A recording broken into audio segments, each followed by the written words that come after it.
Ever get this feeling like some places just kind of seep into your soul? You know those spots with stories so thick, so heavy, you could practically breathe them in. Oh yeah, I know what you mean. Places where the air itself feels different, like it's holding its breath, waiting for something to happen. Exactly. And that's Hospital del Tórax in a nutshell. We're taking a deep dive into its history today, this former tuberculosis sanatorium tucked away in the Spanish hills. And let me tell you, the reality of this place, it's way more unsettling than any ghost story. It really is. See, Hospital del Tórax, it's not just some spooky building, right? It's like this stark reminder of a time when tuberculosis, it was this looming specter across Europe, and treatments, they were, well, let's just say they were pretty brutal at best. So we're talking early 20th century here. Picture this. You're miles from home, stuck in this massive isolated complex.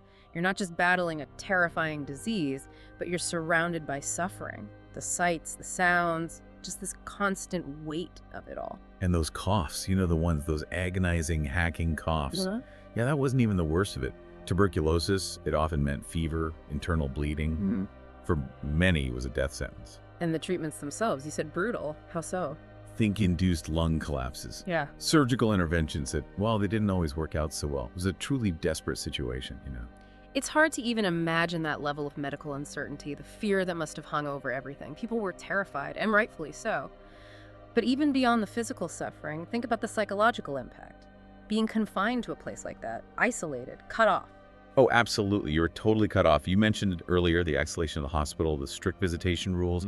Imagine being ripped away from your loved ones, everyone you care about, during a time when you needed them most. It's heartbreaking to be facing a potentially fatal illness alone, abandoned.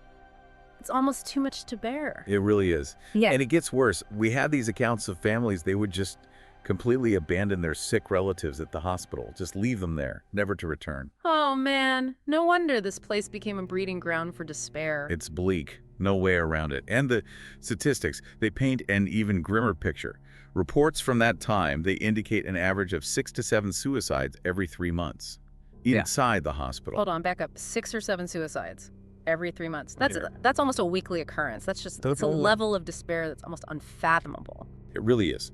And this constant presence of death, coupled with the isolation, the fear, it all created this uniquely charged atmosphere within those walls. Hospital del Tórax. It wasn't just a hospital, it was like this microcosm of suffering, a place where hope seemed to dwindle with each passing day. Like the very walls were infused with it, you know? And it's within this heavy atmosphere, this breeding ground for hopelessness, that the stories, the legends, they began to take root. Exactly. It's like the hospital's tragic reality. It just seeped into its very foundation, blurring the lines between what was real and what was born from fear and desperation. So where do we even begin to unpack all of that? Well, there's no better place to start than with the chilling tales surrounding the hospital's central courtyard. They called it the jungle, but not for the reasons you might think. It wasn't just about the overgrown vegetation. The jungle. It's a name that brings to mind something wild, untamed, even dangerous, but in a hospital, it just hits different, you know? What was it about this courtyard that made it so unsettling? Okay, try to imagine this. You're a patient at Hospital del Tórax, just trying to find a little peace, a little quiet amidst all the suffering. So you wander into the courtyard hoping for some fresh air, maybe a little sunlight through the trees. But then you hear it, the sound of a body hitting the ground, those desperate cries echoing through the air. You're saying people were jumping from the upper floors, taking their own lives in the courtyard. Yeah. Sadly, it was a regular occurrence. The 9th floor, to be exact. It's a grim thought, but that's the reality of the despair that had a hold on that place. So the courtyard, this place meant to be a refuge, it became a symbol of desperation almost. It's no wonder that in an environment like that, stories of the supernatural would start to take hold. Exactly. And there's this one figure, seems to embody those fears more than any other, the nurse of death. Just picture it. You're lying in that bed, weak, vulnerable, staring into the darkness. Then you see her, a figure in a nurse's uniform, but spectral, her features obscured. I've heard of this figure, but was she a source of comfort or fear? Was she there to help or to harm? That's the thing about these stories. They shift, they change, depending on who's telling them. Some patients swore she offered comfort in their final moments, a calming presence as they slipped away. Others whispered that she decided who lived and died, like she held the power of life and death in her hands. A spectral figure who determines your fate. It's a chilling thought, especially in a place so closely tied to mortality. It plays on those primal fears of the unknown we all have. But the courtyard has another figure attached to it, doesn't it? Something even more disturbing. You're talking about the specter of the suicide. This figure is said to haunt the exact spot where so many took their lives, often described as a former patient driven to that desperate act.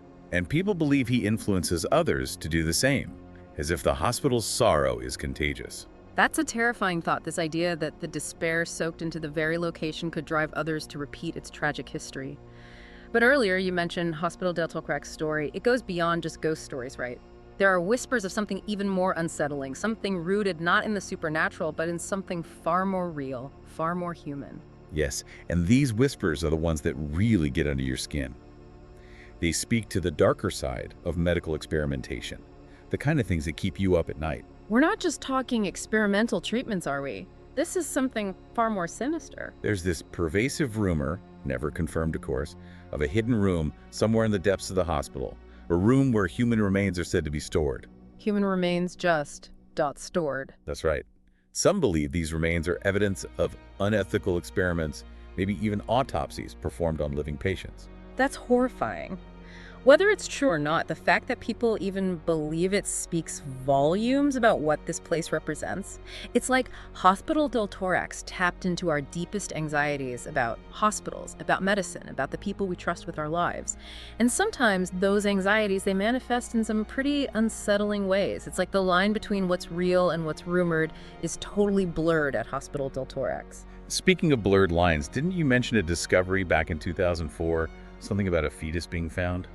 Yeah, back in 2004, they found a fetus preserved in formaldehyde. It was really close to the hospital grounds, actually. Close, but not inside the hospital itself. Right. They were never able to connect it to any specific activities at the hospital. But still, kind of makes you wonder. Oh, absolutely. Cruel prank or something more sinister. It definitely played into all those existing fears about Hospital del Tórax. And as if that wasn't unsettling enough on its own, there's another discovery that really fanned the flames. Let me guess. More creepy stuff from the depths of Hospital del Tórax. This one was found in the hospital chapel, of all places. They found a pentagram. Hold on, a pentagram. Yeah. In the chapel, that's just adding insult to injury. Tell me about it. And of course, that got people talking, speculating about satanic rituals taking place within the hospital wall. Of course it did. I mean, it's not exactly a comforting image, is it? A pentagram in a hospital chapel. So they have this massive, creepy, potentially dangerous complex just standing there. What did they do with it? Well, for a while, they didn't do anything.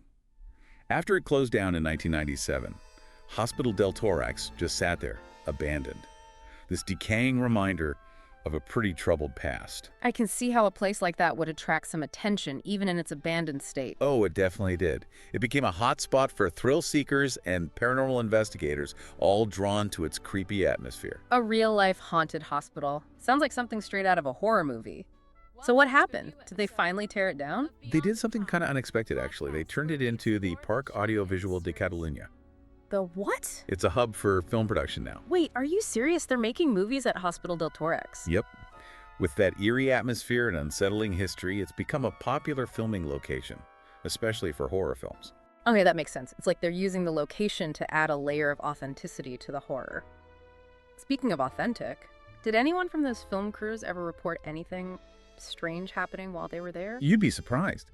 Even seasoned film crews, people who know it's all fake, even they reported some unsettling stuff.